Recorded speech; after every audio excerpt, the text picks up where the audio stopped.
Hey guys, what's up? Welcome back to Force StarCraft 2 Strategy. Today we're going to be taking a look at a Protoss strategy.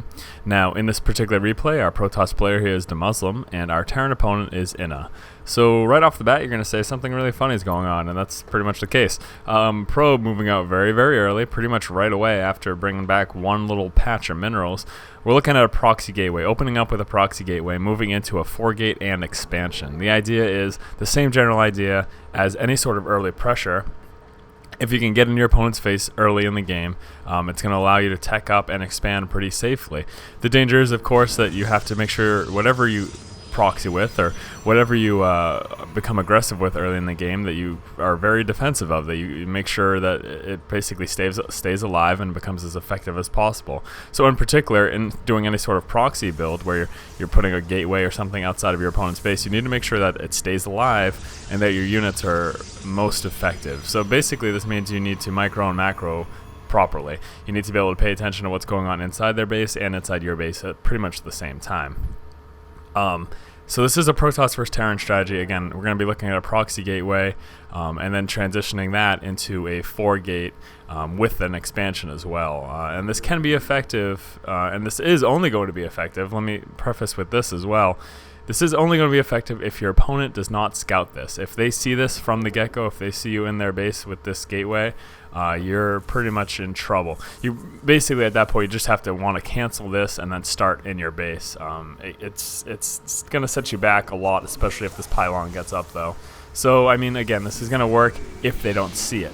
If they do see it, it's pretty much game over. So yeah, that's kind of the give and take there. Another thing I want to note too, you may be wondering, well, what's up with all these health bars?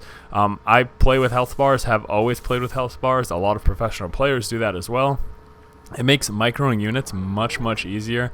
It just in general, it's just a good idea to play with the health bars up. So I'm gonna actually start doing my replays this way so that you guys can get used to it, especially if you're gonna be doing it in your own games, which again, something I suggest doing because lots of players do it. So essentially here, all right, the gateway's up. Yeah, we've got zealots coming out. Now the goal is economic damage. We want to do as much economic damage as possible. The proper response from your opponent is going to be to put a bunker pretty much in their mineral line, not right dead in the center, but pretty close, so that they can protect it, repair it, stop you from getting us around, all those things. So at that point, engaging the bunker is actually something you don't want to do. If you don't manage to take it out or stop them from building it, you pretty much want to avoid it and do as much damage away from the bunker as possible. That's the general idea. Now, let me hop into this build order before we look at this much further. Start off with a 9 Pylon, 10 gateway, follow that up with a 13 Pylon inside of our base, an 18 Assimilator, and a 19 Cybernetics Core, because again, we are going to be going for that warp gate tech. So yeah, trying to do as much damage as possible with avoiding Marines inside of this bunker. Now, while he's got Marines outside of the bunker, you can do your best to try to kill them. I mean, if you can get a surround or if you can try to trap them in between two of your zealots, you'll be in a good spot. But once he puts them inside of the bunker, you pretty much have to run away and stay as far away from that as possible. Now, that's going to change once you have a stalker on the board. At max range, a stalker can hit a bunker without getting hit from Marines inside of the bunker. Now, if there is a marauder inside of the bunker, the marauder's range is long enough so that it will hit your stalker. So up until the point that he has marauders in that bunker, you can actually hit it at max distance with your stalker, no problem. So that's something to consider. It's definitely an option for you. So back in the base again, still going with this transition. We dropped our second gateway here at 26 supply. Also started our warp gate research at 26 supply. Still maintaining this harass, trying to pick off workers. Again, if he's got the bunker on this side, go from this side. Try to pick off workers, try to start attacking his building.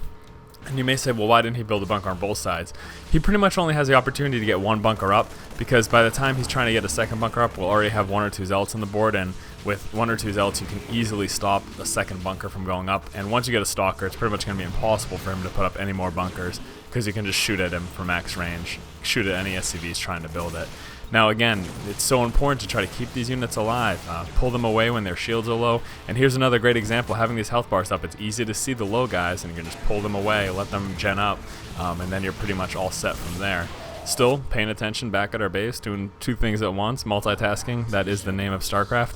Gateway, or the Nexus here, is going to be coming up at 31 supply, also getting our second gateway at 31 supply as well. So yeah, still, maintaining this harassment, trying to do as much damage as possible, economic, killing off his units, trying to pick at this command center. Again, just trying to distract him, put a lot of early pressure on him so he's focused on this one thing, and this entire time we're getting a gigantic advantage. We're expanding, we've got our warp gate tech coming up. He still only has one barracks. He hasn't been able to drop any other buildings because it's not going to be possible for him to build. His only real option is to build back here where we can't get to with this bunker. And again, if he does, by the time he's got that up, we've done so much damage with this harassment. As long as you're careful with your units and just don't haphazardly run them into the bunkers or run them into his units while they're low on health, then you can pretty much win the game with a strategy like this. Now again, going back to what I said initially, that this is not going to really happen if he spots this early gateway. So this pretty much relies on your opponent not scouting the edge of his base early in the game. So I mean, yes, it is relying on your opponent not being the greatest, but the truth of the matter is that a lot of players, especially in league games, that don't do that. You pretty much don't see that consistently until you get to mid to high diamond, but before that, you can be pretty safe in trying something like this and counting on them not scouting it. So he does call a good game. He said it is his fault, and it's true. He lost because he didn't scout. So that just goes to show you Terran players, whenever you play against a Protoss opponent, make sure you scout your base so something like this doesn't happen. So yeah, one last look at that build order. Started off with that 9 Proxy Pylon and 10 Gateway. Then right away, pretty much at 13 supply, we dropped another Pylon inside of our base. 18 supply, we got this Assimilator. 19 was that Cybernetics Core. At 26 supply, started researching that Warp Gate research. 26 supply, also getting an additional Gateway. 31 supply, getting this Nexus here. 31 and 32 supply, getting these 2 additional Gateways. So we ended up with a 4 gate and an expansion, and our opponent has a barracks. And that's essentially what you can do. You can put them in a really tight corner if you can get this inside of their base and start harassing their economy. Again, the key thing is, for one, try to stop this bunker from going up. If you can't do that, stay away from the bunker. You're just going to take too many losses, and this is going to go back to what I said, how you really have to be careful with your units and try to make sure that you make the most of them so that they're most effective. And throwing them at a bunker, especially that he's going to be able to repair from the other side with all of his SCVs, you're just going to lose too many to make it worthwhile. So with that in mind, just stay on the outskirts, try to pick off anything. If he tries to put up another bunker, it should be pretty easy for you to prevent that from happening. It's just going to be hard for you to stop that first one, because all you really have at that point is the probe. The Zealot's not likely to be out in time to stop this first bunker from going up. So yeah guys, once again, this has been for StarCraft 2 strategy. Took a look at a little cheese today, but it's something that can be effective if done properly. If you guys like our videos and you like what we're doing here, then please do go ahead and subscribe to our channel. Keep watching and keep owning, guys. Something else important to note, just because you're attacking, being aggressive on the offensive doesn't mean you should stop your macro. Definitely want to still make sure you've got upgrades and units coming.